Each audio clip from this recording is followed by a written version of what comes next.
Assalamualaikum warahmatullahi wabarakatuh. Saya dari kelompok 1. Perkenalkan, nama saya Miki Putri Kami. Saya dari Universitas Pamulang, program studi manajemen. Saya akan menjelaskan tentang konsep dasar dan perkembangan manajemen modern. Slide 2. Apa itu manajemen? Kata manajemen berasal dari Prancis kuno yang artinya manajemen. Manajemen dapat dikatakan bahwa sebagai ilmu kombinasi antara ilmu dan seni agar mencapai suatu tujuan perusahaan secara efektif dan efisien. Oleh karena itu, manajemen dapat diartikan sebagai perencanaan, pengorganisasian, pengarahan, dan pengawasan.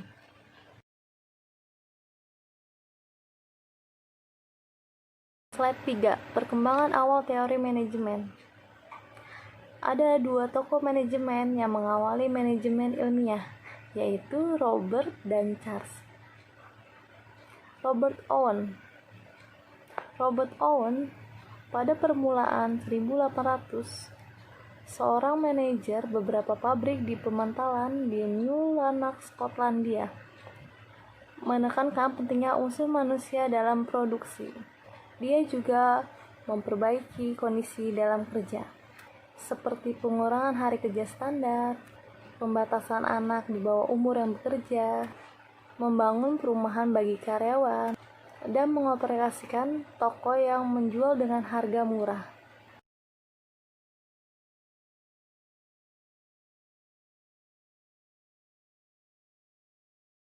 Slide 4. Charles adalah seorang profesor matematika dari Inggris.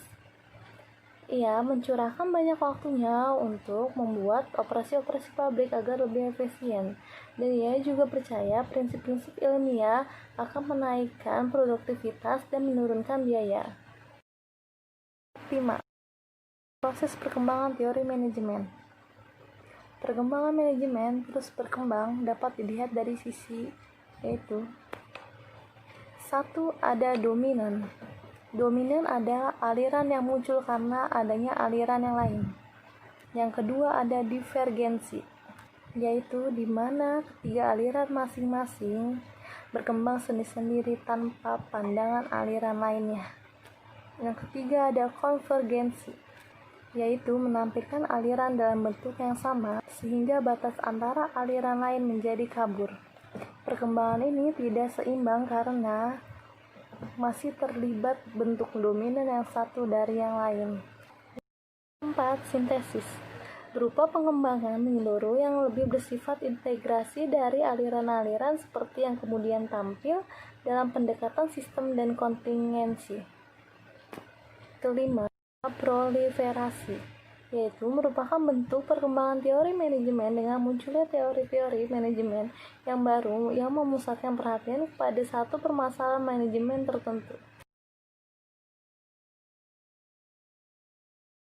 Slide 6, yaitu fungsi manajemen. Fungsi manajemen itu ada 4, yaitu yang pertama perencanaan atau planning, yaitu tahap awal proses manajemen yang ditempuh untuk mencapai tujuan suatu perusahaan. Yang kedua, ada pengorganisasian atau organizing, yaitu untuk mengatur orang-orang yang ada di dalam organisasi agar menjalankan fungsi dan tugasnya dengan maksimal.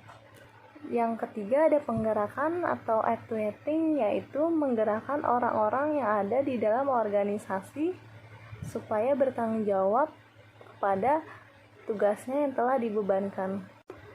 Ada pengendalian atau controlling, yaitu memberi arahan masing-masing tugas anggota sesuai dengan standar yang telah ditentukan. Slide 7 itu ada jenis manajemen, yaitu pertama manajemen sumber daya manusia.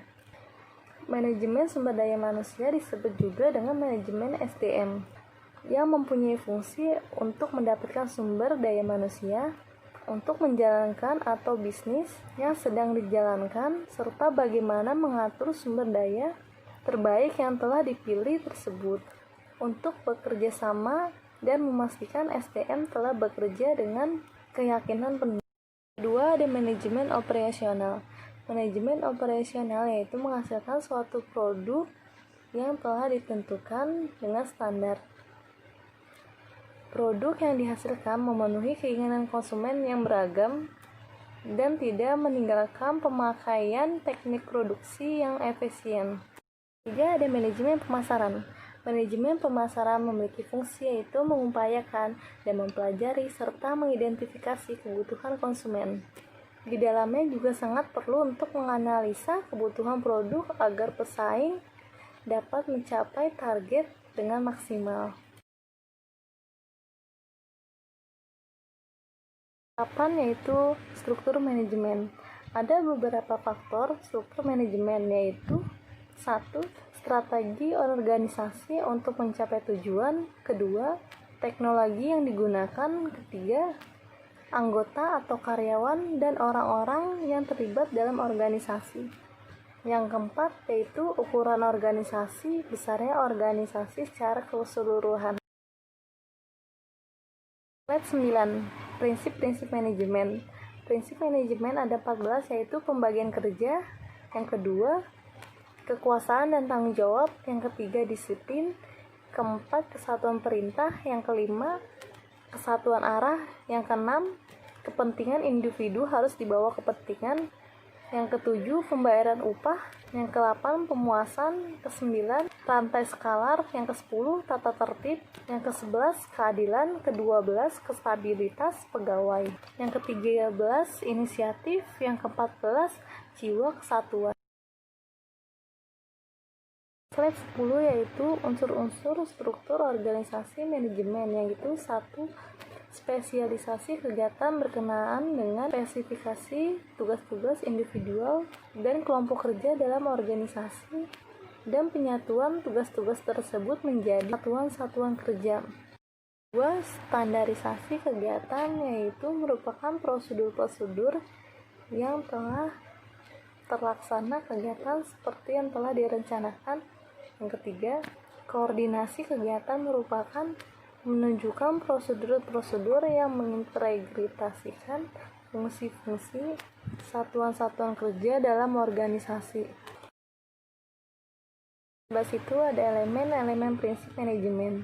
Elemen-elemen prinsip manajemen yaitu ada sasaran dan rencana. Sasaran terbagi dua, yaitu sasaran goal dan sasaran real. Sasaran goal ini bertentangan dengan kenyataan yang ada dan dibuat hanya untuk memenuhi tuntunan stakeholder perusahaan. Sedangkan sasaran real adalah sasaran yang benar-benar diinginkan oleh perusahaan. Kedua, yaitu rencana atau plan adalah dokumen yang digunakan sebagai skema untuk mencapai tujuan. Rencana biasanya mencakup alokasi sumber daya, jadwal, dan tindakan-tindakan penting lainnya. Rencana dibagi berdasarkan jangka waktu, kekhususan, dan frekuensi penggunaan lainnya.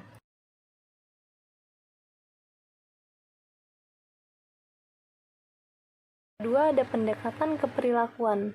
Pendekatan keperilakuan sering disebut sebagai pendekatan hubungan manusiawi, mengemukakan bahwa pendekatan klasik tidak menghasilkan efisiensi produk dan keharmonisan kerja. Ada pendekatan kuantitatif. Pendekatan ini masa-masa manajemen dapat dirumuskan dan dijabarkan dalam berbagai bentuk model matematis dan kemudian dianalisa serta dipecahkan dengan menggunakan berbagai teknik atau metode kuantitatif untuk memperoleh hasil optimum. Pendekatan ini menganalisa masalah manajemen secara logis dan mengembangkan berbagai alternatif keputusan pemecahannya. Pada pendekatan sistem terutama menekankan saling ketergantungan dan keterkaitan bagian-bagian organisasi secara keseluruhan. Pendekatan situasional muncul karena ketidakpuasan atas tanggapan keuniversalan.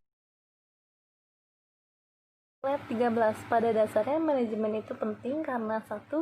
Pekerjaan itu berat dan sulit untuk dikerjakan sendiri, sehingga diperlukan pembagian kerja, tugas, dan tanggung jawab dalam penyelesaiannya.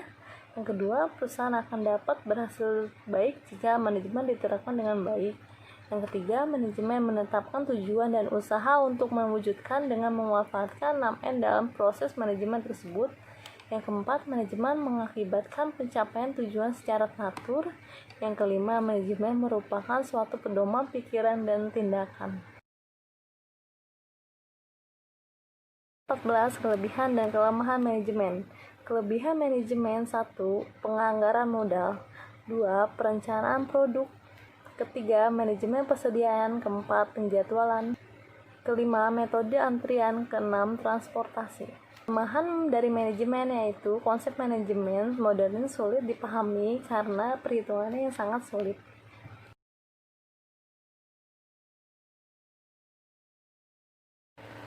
Sekian yang dapat saya jelaskan tentang konsep dasar dan perkembangan teori manajemen.